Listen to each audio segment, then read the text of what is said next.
ಪದವಿ ಕೊಡುತ್ತೆ.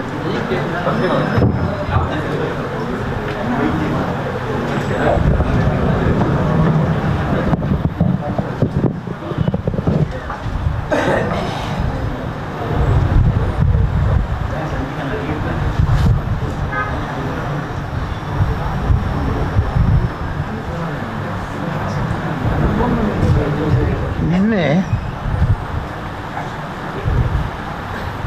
ಪತ್ರಿಕಾಗೋಷ್ಠಿಯನ್ನು ಜಿಲ್ಲಾ ಕಾಂಗ್ರೆಸ್ ಅಧ್ಯಕ್ಷರು ಕರೆದಿದ್ದಾರೆ ಎಂದು ನನ್ನ ಗಮನಕ್ಕೆ ನಮ್ಮ ಪಾರ್ಟಿ ಕಾರ್ಯಕರ್ತರು ಮತ್ತು ಹಿರಿಯ ನಾಯಕರು ನನ್ನ ಗಮನಕ್ಕೆ ತಂದಿದ್ದಾರೆ. ಅವರ ಹೇಳಿಕೆಯಲ್ಲಿ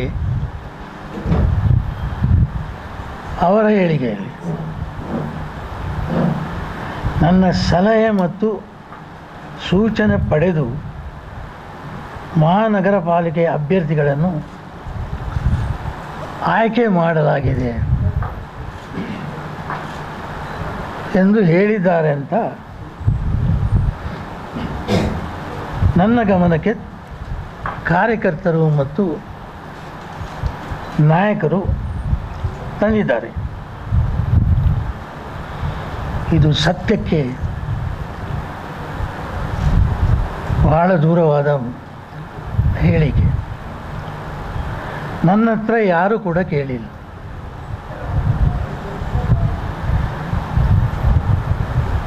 ಬಹಳ ಬೇಸರದಿಂದ ಹೇಳ್ತಿದ್ದೇನೆ. ಕಾಂಗ್ರೆಸ್ ಅಧ್ಯಕ್ಷರು ನಾನು ಸತ್ತಿದ್ದೇನೆ ಎಂದು ಭಾವಿಸಿದ್ದಾರೆ.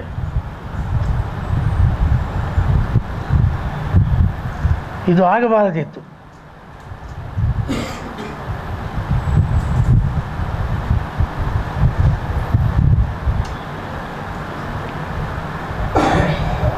ಚುನಾವಣೆ ಘೋಷಣೆ ಆಯಿತು. ಆಗ ನಾನು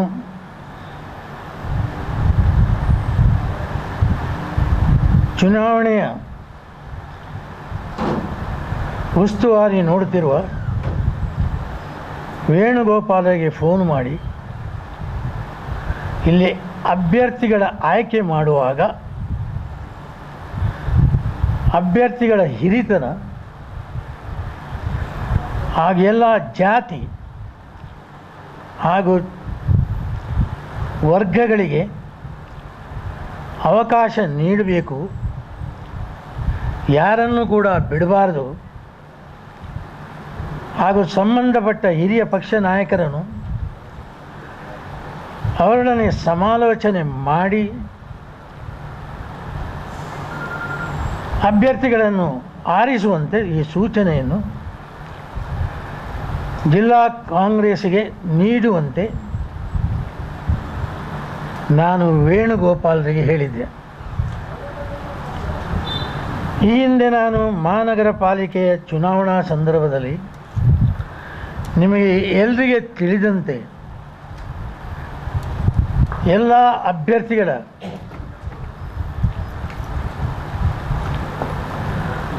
ಒಂದು ದೊಡ್ಡ ಸಭೆಯನ್ನು ಇದೇ ನೆಹರು ಮೈದಾನದಲ್ಲಿ, ದೊಡ್ಡ ಸಭೆ ಅದು,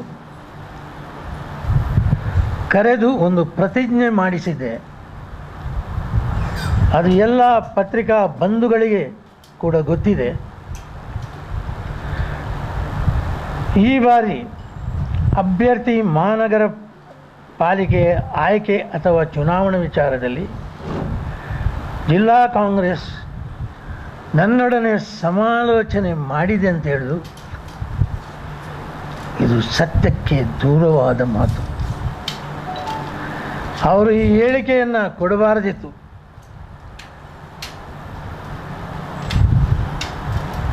ನನ್ನಲ್ಲಿ ಸಮಾಲೋಚನೆ ಮಾಡಬೇಕೇ ಅಂದ ನಾನು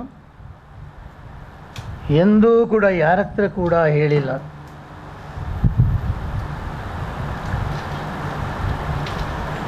ನನ್ನ ಹತ್ರ ಸಮಾಲೋಚನೆ ಮಾಡುವಂಥ ಅಗತ್ಯ ಕೂಡ ಅವರಿಗೆ ಇಲ್ಲದಿದ್ದರೆ ಅದಕ್ಕೆ ತೊಂದರೆ ಇಲ್ಲ. ಆದರೆ ಸುಳ್ಳು ಹೇಳಬಾರ್ದು. ಸತ್ಯಕ್ಕೆ ದೂರವಾದ ಮಾತನ್ನು ಎಂದೂ ಕಾಂಗ್ರೆಸ್ನವರು ಹೇಳಬಾರದು. ಈ ಮಾತನ್ನು ಅವರು ಹೇಳಿದ್ದರಿಂದ ಬಹಳ ನೋವಾಗಿದೆ ನನಗೆ. ಸತ್ಯ ಹೇಳೋದಿತ್ತು ಅವರಿಗೆ.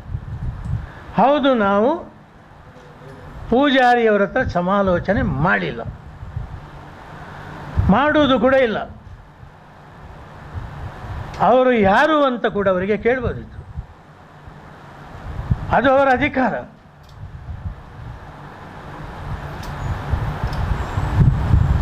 ಅದಕ್ಕೆ ನಾನು ಏನಾದರೂ ಕಣ್ಣೀರು ಸುರಿಸಿ ಕೂತ್ಕೊಳ್ಳೋದು ಕೂಡ ಇಲ್ಲ. ನನಗೆ ಏನು ಮಾಡಬೇಕಂತ ನನಗೆ ಗೊತ್ತಿದೆ. ಇದು ಮೊದಲ ಚುನಾವಣೆ ಅಲ್ಲ. ಆದ್ದರಿಂದ ಅವರಿಗೆ ಹೇಳ್ತಿದ್ದೇನೆ, ಇವತ್ತು ಸಂಜೆಯ ಒಳಗೆ ಹೇಳಿಕೆಯನ್ನು ಕೊಡಬೇಕು ನೀವು. ಪೂಜಾರಿಯವರ ಹತ್ರ ಸಮಾಲೋಚನೆ ಮಾಡಿಲ್ಲ, ಇದು ನಾನು ಸುಳ್ಳು ಹೇಳಿದ್ದೇನೆ, ನನ್ನನ್ನು ಕ್ಷಮಿಸಬೇಕು ಜನರು, ಮತದಾರನನ್ನು ಕ್ಷಮಿಸಿ ಅಂತ ಅವರು ಈ ಮಾತನ್ನು ಹೇಳಿದರೆ ಮಾತ್ರ ನಾನು ಸುಮ್ಮನೆ ಕೂತ್ಕೊಳ್ತೇನೆ. ಹೇಳದಿದ್ದರೆ ನಿಮ್ಮನ್ನು ಮಾತ್ರ ಖಂಡಿತ ಬಿಡುವುದಿಲ್ಲ. ಪೂಜಾರಿ ಜೀವಂತ ಇದ್ದರೆ ನೆನಪಿನಲ್ಲಿಡಿ, ನಿಮ್ಮನ್ನು ಖಂಡಿತ ಬಿಡುವುದಿಲ್ಲ.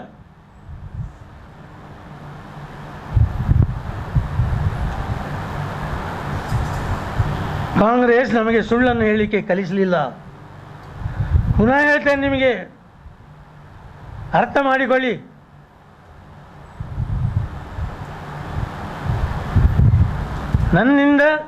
ನನ್ನಲ್ಲಿ ನೀವು ತರಬೇತಿ ಹೊಂದಿದವರು.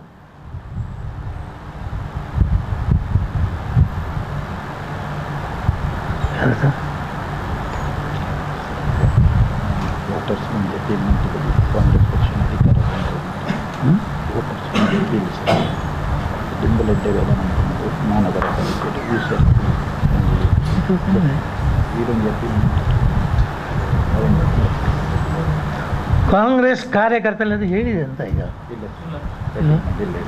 ಕಾಂಗ್ರೆಸ್ ಕಾರ್ಯಕರ್ತರಲ್ಲಿ ನನ್ನೊಂದು ಮನವಿ, ಅದೇ ರೀತಿಯಲ್ಲಿ ಮತದಾರರಲ್ಲಿ ಕೂಡ ಒಂದು ನಮ್ರ ರೀತಿಯ ವಿನಂತಿ. ದಯಮಾಡಿ ಕಾಂಗ್ರೆಸ್ ಪಕ್ಷಕ್ಕೆ ಮತ ಹಾಕಿ, ಕಾಂಗ್ರೆಸ್ ಪಕ್ಷವನ್ನು ಗೆಲ್ಲಿಸಿ,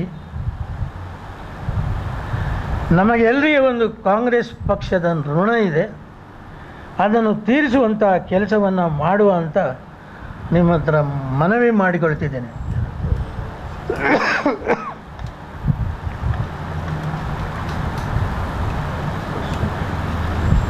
ಒಂದು ಸಾರಿನೂ ಏನು ಕೇಳಿಲ್ವಾ ಈ ಸೆಲೆಕ್ಷನ್ ಅಲ್ಲಿ? ಒಟ್ಟು ನಿಮಗೆ ಏನು ಒಟ್ಟು ಕೇಳಿಲ್ವಾ? ಅದು ಹೇಳಿದೆ ರಾಘವರೇ, ಕೇಳಲಿಲ್ಲ. ಏನು ಒಂದು ಅವರದು ಪೂರ್ಣಾಗಲಿ, ಅದ ನಂತರ ಬೇಡ.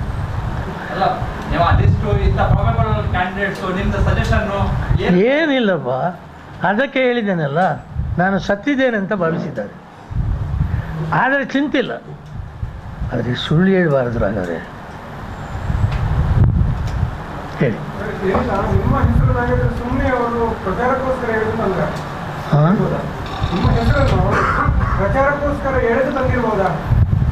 ಸರಿಯಲ್ಲ ಅದು. ಗೆಲ್ಲಬೇಕೆಂಬ ಉದ್ದೇಶದಿಂದ ಮಾತ್ರ ಅದನ್ನು ಮಾಡಿದ್ದಾರೆ. ಇಲ್ಲದಿದ್ದರೆ ಅವರಿಗೆ ಗೆಲ್ಲಲಿಕ್ಕೆ ಸಾಧ್ಯ ಇಲ್ಲ, ಅದು ಅವರಿಗೆ ಗೊತ್ತಿದೆ.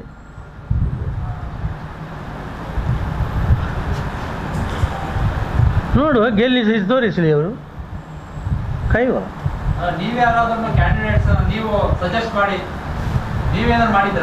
ನಾನು ಯಾರನ್ನು ಸಹ ಮಾಡಲಿಲ್ಲ, ಎಲ್ಲರ ಆಶೀರ್ವಾದ ಉಂಟು ಅಂತ ಹೇಳಿದೆ. ನನ್ನ ಮನೆಗೆ ಕೆಲವರು ಬಂದಿದ್ದರು, ಆಗ ಕೂಡ ಹೇಳಿದ್ದೇನೆ, ರಾಘವರೇ ನಿಮಗೆಲ್ಲರಿಗೂ ಕೂಡ ನನ್ನ ಆಶೀರ್ವಾದ ಇದೆ ಅಂತ ಹೇಳಿದ್ದೇನೆ. ಸರ್, ಈಗ ನೀವು ಕಾಂಗ್ರೆಸ್ಸಿಗೆ ಎಲ್ಲೂ ಬೆಂಬಲಿಸಬೇಕು ಅಂತೇಳಿ ಈಗ ಹೇಳಿದ್ರಿ ಕೊನೆಗೆ. ಇನ್ನೊಂದು ಕಡೆಯಿಂದ ನೀವು ನನ್ನ ಹೆಸರನ್ನು ಅವರು ದುರ್ಬಳಕೆ ಮಾಡಿದ್ರು, ನನ್ನ ಹತ್ರ ಕೇಳಲೇ ಇಲ್ಲ ಅಂತ ಹೇಳಿ ಹೇಳ್ತಾ ಇದ್ರಿ. ಈ ಜನ ಯಾಕೆ ಬೆಂಬಲಿಸಬೇಕಾಗುತ್ತೆ? ಸತ್ಯ ಹೇಳಿದ್ದೇನಪ್ಪ, ಸತ್ಯ ಹೇಳ್ಬಾರದು ನಾನು. ಇನ್ನೊಮ್ಮೆ ಹೇಳಿ, ರಿಪೀಟ್ ಮಾಡಿ, ಇನ್ನೊಮ್ಮೆ ಹೇಳ್ತೇನೆ. ಸರ್, ಈಗ ನೀವು ಕೊನೆಯದಾಗಿ ನೀವೇನು ಹೇಳಿದ್ರಿ, ಅದು ಕೊನೆಗೆ ಕಾಂಗ್ರೆಸ್ ಎಲ್ಲರೂ ಬೆಂಬಲಿಸಬೇಕು, ಏನಾಗಿದೆ ಕಾಂಗ್ರೆಸ್ ಇದು ಹೇಳಿ. ಇನ್ನೊಂದು ಕಡೆಯಿಂದ ನೀವು ಆರಂಭದಲ್ಲಿ ಹೇಳಿದ್ರಿ ನನ್ನ ಹೆಸರು ಸುಮ್ಮನೆ ಹೇಳ್ತಿದ್ದಾರೆ, ಜನರಿಗೆ ಏನಾಗ್ತದೆ, ಗೊಂದಲ ಆಗ್ತದೆ ಪಕ್ಷದಲ್ಲಿ. ಗೊಂದಲ ಇಲ್ಲ ಇದೆ. ಸತ್ಯ ಹೇಳಿದಕ್ಕೆ ಗೊಂದಲ ಹೇಗೆ? ಯಾರು? ಹೌದು, ಗೆದ್ದು ತೋರಿಸಿ. ಹೌದು, ಅದೇ ನಾನು ಹೇಳೋದು ನಿಮಗೆ. ಪುನಃ ಹೇಳ್ತೇನೆ ನಿಮ್ಮ ಹತ್ರ, ಗೆದ್ದು ತೋರಿಸಿ. ನಾಳೆ ಪೂಜಾರಿ ಸತ್ತು ಹೋಗಿದ್ದಾನೆ, ಚಿಂತಿಲ್ಲ. ಈಗ ನಿಮ್ಮ ಕರ್ತವ್ಯ ಏನಂತ ಹೇಳಿದರೆ, ನಿಮ್ಮ ಶಕ್ತಿಯನ್ನು ತೋರಿಸಿ ಗೆಲ್ಲಿಸಿ. ಪೂಜಾರಿ ಇಲ್ಲದಿದ್ದರೂ ಕೂಡ ಗೆಲ್ಲಬಹುದಂತ ನಿಮ್ಮ ತಲೆಯಲ್ಲಿದೆ, ಅದು ಸತ್ಯ. ಅದಕ್ಕೆ ಹೇಳಿದೆ ನಾನು, ಸತ್ರು ಕೂಡ ಗೆಲ್ಲಿಸುವಂಥ ಶಕ್ತಿ ನಿಮಗೆ ಉಂಟು, ಅದನ್ನು ತೋರಿಸಿಕೊಡಿ ಅಂತ ಹೇಳಿದೆ. ಈಗ ಹರೀಶ್ ಕುಮಾರ್ ಅವರು ವರ್ಷಗಳ ಕಾಲ ನಿಮ್ಮ ಜೊತೆಗೆ ಇದ್ದವರು, ನಿಮ್ಮ ಒಟ್ಟಿಗೆ ಯಾವತ್ತು ಐಡೆಂಟಿಫೈ ಆಗಿದ್ದರು. ಈಗ ಯಾಕೆ ಹೀಗೆ ಆಯಿತು? ನನಗೆ ಅಧಿಕಾರದ ಲಾಲಸೆ.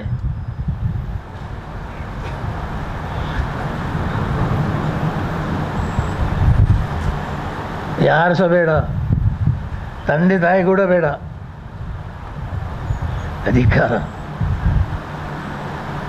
ಅಧಿಕಾರ ಇಲ್ಲದಿದ್ದರೆ ನಾವು ಅದಕ್ಕೆ ಹೇಳಿ ನಾನು ಸಾಹಿತ್ಯವೆಂದ ಭಾವನೆ, ಬದುಕಲಿಕ್ಕೆ ಸಾಧ್ಯವಿಲ್ಲ ಈ ಭಾವನೆ, ಧೋರಣೆ ತಪ್ಪದು.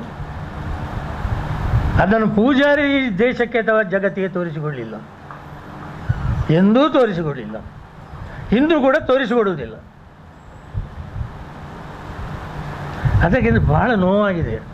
ಇಲ್ಲ, ನಾನು ಪ್ರೆಸ್ ಕರೆಯುವುದಿಲ್ಲ.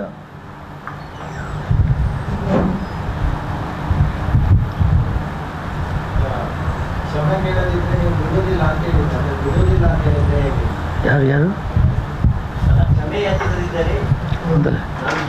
ಯಾರು ಯಾರು ಎಂದ?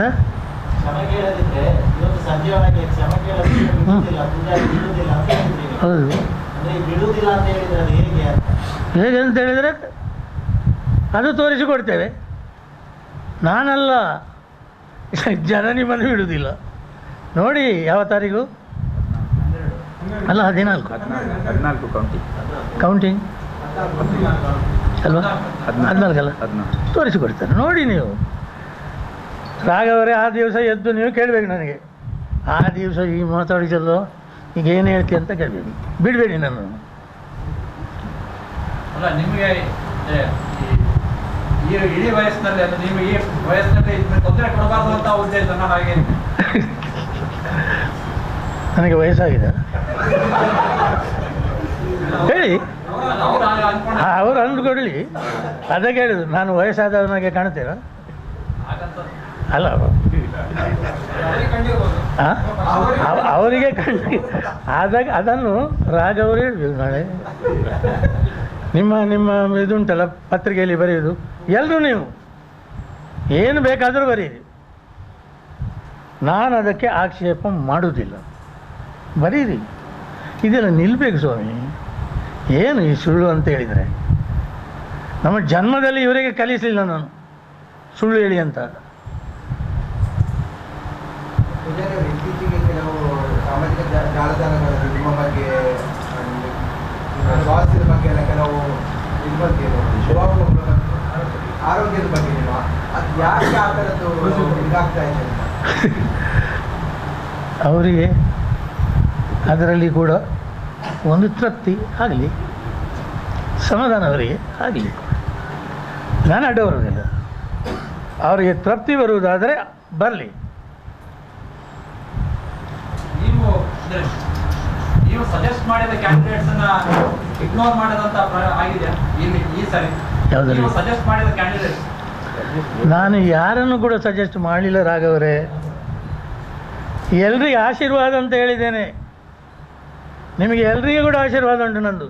ಈಗ ಬರುವಾಗ ಉಂಟಲ್ಲ ರಾಘವರೇ, ಈಗ ಬರುವಾಗ ನಾನು ಮೇಲಕ್ಕೆ ಬರುವಾಗ ನಮಗೆ ಕೂಡ ಇದು ಮಾಡಬೇಕಂತ ಎಲ್ಲ ಕಾಲಿಗೆಲ್ಲ ಬಿದ್ದರು. ನಂದು ಎಲ್ರಿಗೆ ಕೂಡ ಆಶೀರ್ವಾದ ಉಂಟಪ್ಪ. ಅವ್ರು ನನಗೆ ಕೆಲಸ ಮಾಡಿದವರಲ್ಲ. ಈಗ ಹೇಳಿ ಆಯಿತು ನಾವು.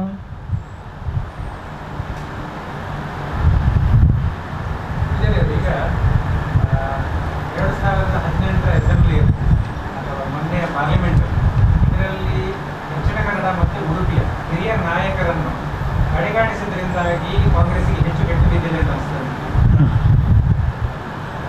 ಈಗ ನಂದು ಅಭಿಪ್ರಾಯ ಸತ್ಯ. ಆದರೆ ಒಂದು ಚುಟುಕು ಕೂಡ ಸುಳ್ಳಿಲ್ಲ. ಸತ್ಯವನ್ನು ಬರೆದಿದ್ದಾರೆ. ನೀವು ಕೂಡ ಬರೆದಿದ್ದರೆ ನಿಮಗೆ ಕೂಡ ಕೈ ಮುಗಿದ್ದೇನೆ. ಸತ್ಯ ಬರೆಯುವುದು ಭಾಳ ಕಷ್ಟ. ಅದನ್ನು ನಮ್ಮ ಪತ್ರಿಕಾ ಬಂಧುಗಳು ತೋರಿಸಿದ್ದಾರೆ. ನಿಮಗೆ ನಾನು ಸರ್ಟಿಫಿಕೇಟ್ ಕೊಡೋದಲ್ಲ, ಅಷ್ಟು ಶಕ್ತಿ ನನಗಿಲ್ಲ. ಆದರೆ ಸತ್ಯವನ್ನು ಹೇಳುವಂಥ ಧೈರ್ಯವನ್ನು ನಮ್ಮ ಪತ್ರಿಕಾ ಬಂಧುಗಳು ತೋರಿಸಿದ್ದಾರೆ. ಇಡೀ ಇಲ್ಲಿ ಮಾತ್ರ ಅಲ್ಲ, ಇಡೀ ಜಗತ್ತಿಗೆ ತೋರಿಸಿದ್ದೀರಿ. ಅದಕ್ಕೆ ಮೊದಲಿಗೆ ಹೇಳಿ ನಾನು ಹೇಳಿದ್ದು,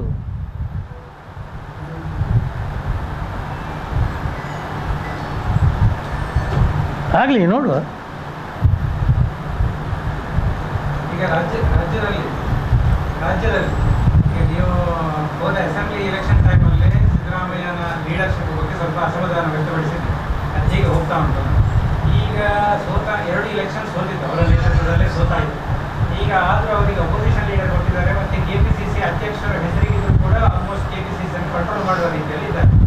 ಹೇಗೆ ಕಾಣಿಸ್ತದೆ ನಿಮಗೆ ಇದರಿಂದಾಗಿ ಕಾಂಗ್ರೆಸ್ ಏನಾಗ್ತದೆ ಹೇಗೆ ಅಂತ? ಸಿದ್ದರಾಮಯ್ಯನವರು ಈ ಪಾರ್ಟಿಗೆ ಶನಿ. ಅವರು ಈ ಪಾರ್ಟಿಯನ್ನು ಮುಗಿಸಿಯೇ ಹೋಗುದು. ಅದು ನನಗೆ ಮಾತ್ರ ಅಲ್ಲ, ಆ ದೇವರಿಗೆ ಕೂಡ ಗೊತ್ತುಂಟು. ಅದೇ ತಪ್ಪು. ಆ ತಪ್ಪನ್ನು ಇನ್ನಾದರೂ ಮಾಡಬೇಡಿ ಅಂತ ಹೈಕಮಾಂಡ್ಗೆ ಕೂಡ ಹೇಳ್ತೇನೆ ನಾನು. ಹೈಕಮಾಂಡ್ ತಪ್ಪು ಮಾಡ್ತದೆ ಹೇಳಿ ಹೋಗಿ, ನನ್ನ ಮೇಲೆ ದೂರು ಕೊಡಲಿ, ನನ್ನನ್ನು ಪಾರ್ಟಿಯಿಂದ ತೆಗೆದುಹಾಕಲಿ. ಹೈಕಮಾಂಡ್ ತಪ್ಪು ಮಾಡ್ತದೆ, ನಾನಲ್ಲಿ ಇದ್ದವನಲ್ವ. ಇವರಿಗೆಲ್ಲ ಹೊಸಬರಾಗಿ ಕಾಣ್ಬೋದು. ಇಡೀ ಪಾರ್ಟಿಯನ್ನು ನಾನು ನೋಡ್ತಿದ್ದೆ. ಇಲ್ಲದಿದ್ರೆ ಇಲ್ಲ ಅಂತ ಹೇಳಿ ಅವರು. ಹೈಕಮಾಂಡ್ ಕೂಡ ಹೇಳಿ, ಪೂಜಾರಿ ನೀವು ನಮಗೆ ಹೊಸಬರು ಅಂತ ಹೇಳಿ ಅವರು. ನಿಮಗೆ ನಮಗೆ ಸಂಬಂಧವೇ ಇಲ್ಲ ಅಂತ ಹೇಳಿ. ಸಂಬಂಧ ಉಂಟಾ ಇಲ್ವಂದು ತೋರಿಸಿಕೊಡ್ತೇನೆ. ಹೀಗಾದ್ರೆ ಉಪಚುನಾವಣೆಯಲ್ಲಿ ಏನಾಗ್ಬೋದು ಕಾಂಗ್ರೆಸ್? ಯಾವ ಉಪಚುನಾವಣೆ? ಉಪಚುನಾವಣೆ ಡಿಸೆಂಬರ್ ಅಲ್ಲಿ ನಡೀತದಲ್ಲ, ನೋಡು, ಕಾದು ನೋಡು. ಬದುಕುವ ಲಕ್ಷಣ ಕಾಣುವುದಿಲ್ಲ ಮಗು ಉಂಟಲ್ಲ, ಬದುಕುವ ಲಕ್ಷಣ ಕಾಣುವುದಿಲ್ಲ.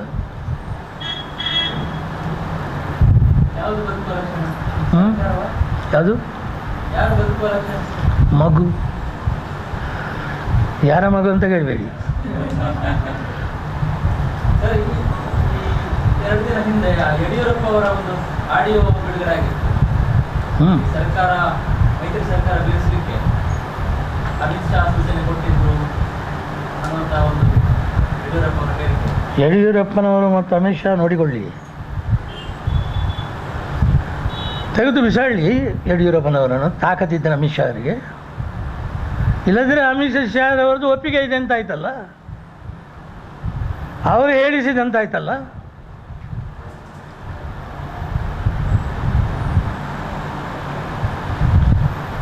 ಅವರೇ ಹೇಳಿಸಿದ್ದನ್ನು ನಾನು ಹೇಳ್ತೇನೆ ಅಲ್ಲ ಅಂತೇಳಿ ಹೇಳಿ.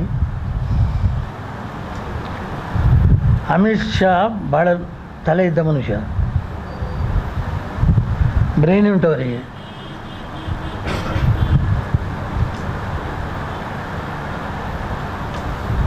ನೋಡುವ ಇಲ್ಲ ಏನೆಲ್ಲ ಆಗ್ತದೆ ಅಂತ ನೋಡುವ. ಮೊನ್ನೆ ನಿಮ್ಮ ಬೆಂಬಲಿಗರಿಗೆ ಪ್ರಾಶಸ್ತ್ಯ ಕೊಡಲಿಲ್ಲ ಈ ಇದರಲ್ಲಿ ಕ್ಯಾಂಡಿಡೇಟ್ ಅಂತ ನಿಮ್ಮ ಬೆಂಬಲಿಗರು ಮೊನ್ನೆ ಇದರಲ್ಲಿ ಒಬ್ಬ ಭಾವ ಅವರಿಗೆ ಅಸಮಾಧಾನ ಆಗಿ ಒಬ್ಬ ಇವರು ಕಪಾಳ ಮೋಕ್ಷ ಮಾಡಿದ. ಪೂಜಾರಿ ನಗಾಡಿದರು ಅಂತೇಳಿ ನಿಮ್ಮ ನನ್ನ ಅಭಿಪ್ರಾಯ. ಪೂಜಾರಿ ಬ್ರಾಡ್ ಸ್ಮೈಲ್ ಕೊಟ್ಟರು ಅಂತೇಳಿ ಅದು ಎಲ್ಲ ಹೇಳ್ತದೆ. ಯಾವುದಕ್ಕೆ ಅದಕ್ಕೆ ಹೊಡೆದದಕ್ಕೆ ಅಲ್ಲೇ ಮಾಡಿ ಹೊಡೆದದಕ್ಕೆ ಅಲ್ಲೇ ಅಂತ ಇನ್ನೊಂದು ಶಬ್ದ.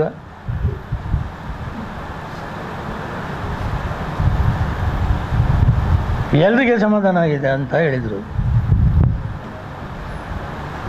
ಆ ಘಟನೆ ಎಲ್ರಿಗೆ ಸಮಾಧಾನ ಆಗಿದೆ ಅಂತ ನನಗೆಲ್ಲ ಫೋನ್ ಬಂತು. ನಾನು ಮಾತಾಡಲಿಲ್ಲ.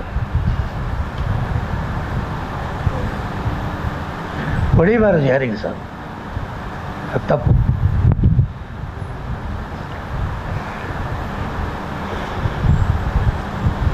ನೀವು ಪಾಲಿಸಿಕೊಂಡ ಸೆಲೆಕ್ಷನ್ ಕ್ರೈಟೀರಿಯಾ ನೀವೇನು ಮಾಡ್ತಾ ಇದ್ದೀರ, ನೀವೆಲ್ಲ ಇದು ಎಲೆಕ್ಷನ್ಸ್ನಲ್ಲಿ ಮಾಡುವಂಥ ಕ್ರೈಟೀರಿಯಾ ಫಾಲೋ ಮಾಡ್ತಾ ಇದ್ದಾರಲ್ಲ,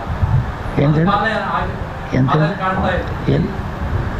ಎಂತ ಸೆಲೆಕ್ಷನ್ ಪ್ರೊಸೆಸ್ನಲ್ಲಿ ಹಾಂ ನೀವೇನೆಲ್ಲ ಹಿಂದೆ ಮಾಡಿಕೊಂಡು ಬಂದ ಪ್ರಕ್ರಿಯೆ, ಈ ಸೆಲೆಕ್ಷನ್ TCC ನಿಮ್ಮ ಬ್ಲಾಕ್ ಲೆವೆಲ್ದಿಂದ ಮಾಡಿದಂಥ ಅಭಿಪ್ರಾಯ ಸ್ವೀಕರಣೆ ಅದೆಲ್ಲ ಇಲ್ಲಿ ಕಾಣುತ್ತದ ನಿಮಗೆ? ಇಲ್ಲ, ಅದಕ್ಕೆ ಬಂದದ್ದು. ಮುಗಿಸಿದ್ದಾರೆ ಕಾಂಗ್ರೆಸ್ ಅನ್ನು.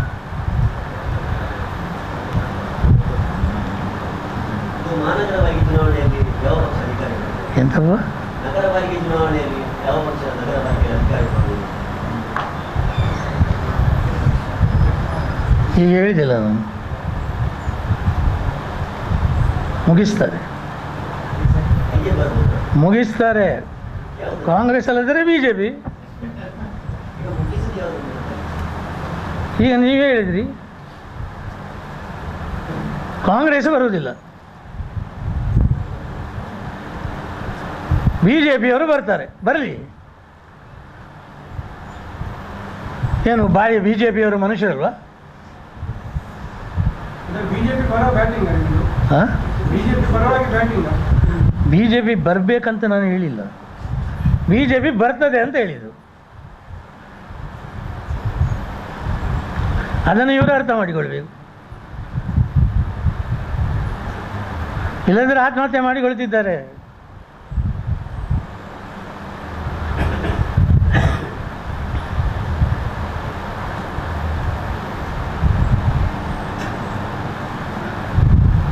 ಇದೆಲ್ಲ ಆಗೋದು ಯಾವ್ದಕ್ಕೆ ಗೊತ್ತುಂಟ ನಿಮಗೆ?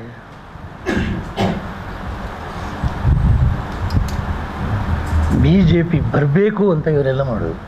ಬರಲಿ.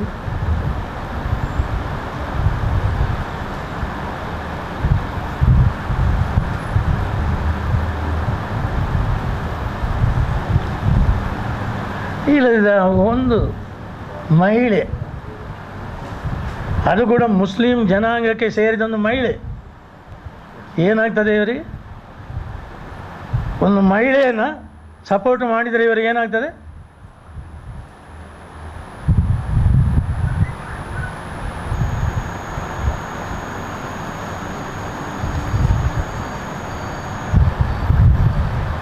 ಆಯ್ತಾ?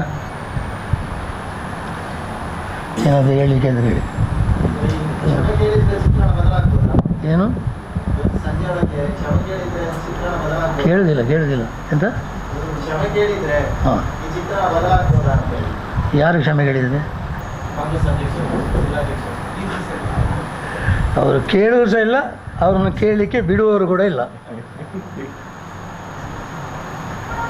ಇದರ ಹಿಂದೆ ಯಾರೆಲ್ಲ ಇದ್ದಾರೆ ಅಂತ ಎಲ್ರಿಗೂ ಗೊತ್ತುಂಟು. ನಮ್ಮ ಪಾರ್ಟಿಯಲ್ಲಿ ಒಬ್ಬ ತೋರದ ಇವರಿದ್ದಾರೆ, ದಪ್ಪದವರು.